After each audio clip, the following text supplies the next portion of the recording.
Bonjour, j'espère que vous allez bien. Aujourd'hui, je vais vous lire la suite de la biographie de Lamartine, troisième partie. On en était à petit 4, le galérien des lettres. Fin 1860, Lamartine doit se résigner à vendre la chère maison de Milly, à accepter un chalet à Passy, offert par la ville de Paris, et, suprême humiliation, à solliciter de l'Empire un secours qu'il avait longtemps refusé, comme un déshonneur. Terrassé par une attaque en 1867, il vécut encore à peu près inconscient jusqu'en février 1869. Sa famille déclina les funérailles nationales et il repose auprès des siens dans les modestes caveaux de Saint-Point. Grand 2, Méditation poétique, 1820. Pour le public de 1820, ce mince recueil de 24 poèmes produisit l'effet d'une révolution en poésie. Citation de Lamartine.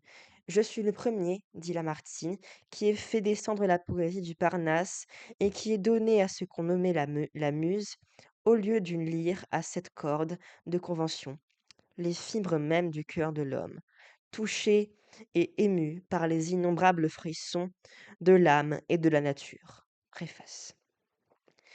Sans doute, pour l'histoire littéraire, les Méditations représentent l'aboutissement de tout un courant de poésie élégiaque vieux de plus d'un siècle. Confère, XVIIIe siècle, pages 359-364. Et le lecteur moderne est souvent agacé par les périphrases, les allusions mythologiques, l'abus des exclamations, des interrogations et des prosopopées, l'allure oratoire de cette poésie. Mais moins gêné que nous par le classicisme attendé de cette forme, le public fut enthousiasmé de trouver, enrichi par le rythme et l'harmonie des vers, les thèmes et les sentiments nouveaux, mis à la mode depuis Goethe, Byron et Chateaubriand. Et celui qui les exprimait était un poète profondément, douloureusement personnel. Petit 1, l'élégie de l'amour brisé. Les plus célèbres euh, de ces méditations n'étaient que des soupirs de l'âme, la plainte d'un cœur affligé par l'épreuve de l'amour brisé. Confère, page 85, première vidéo de Lamartine, Lamartine biographie, première partie. Le lac, l'immortalité, le désespoir, l'isolement, le soir, le vallon, l'automne, nous livrent les émotions d'une sensibilité blessée, souvenirs et regrets, espérances et désespoir, élans épicuriens devant la fuite du temps, apaisement passager, inquiétude de la destinée, hantise de la mort, aspiration à l'éternité. Pour Lamartine, ces vibrations intimes sont inséparables du sentiment de la nature amie, confidente et consolatrice, qu'il associe à ses joies et à ses peines. On a critiqué ces descriptions médiocrement pittoresques, mais l'étude discrète de l'isolement ou du vallon montrera que l'évocation de ces paysages indécis et riches en suggestions a pour effet d'accorder secrètement notre sensibilité avec l'état d'âme du poète, qui nous révèle ainsi son paysage intérieur. Par leur accent personnel, par ce sentiment de la nature, par l'importance des thèmes de l'amour, de la destinée et de l'infini, ces élégies répondaient à l'attente de la génération romantique. En dépit des variations du goût, il est permis d'affirmer que les meilleures d'entre elles, jaillies de l'âme comme un cri, atteignent à ce romantisme profond qui rejoint le classicisme dans ce qu'il a d'éternellement humain. Petit 2, l'inquiétude religieuse. Au thème de l'amour brisé se lie étroitement le thème de l'inquiétude religieuse.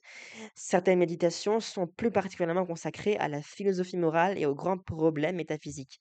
L'homme, l'immortalité, confère page 91, poème que l'on va voir en 3 parties. Le désespoir, la providence à l'homme, la prière, Dieu. C'est surtout le problème de l'au-delà qui hante Lamartine. Il y a en lui une aspiration permanente vers Dieu, et le fond de sa pensée est essentiellement chrétien, mais d'un christianisme poétique qui rappelle celui de Chateaubriand.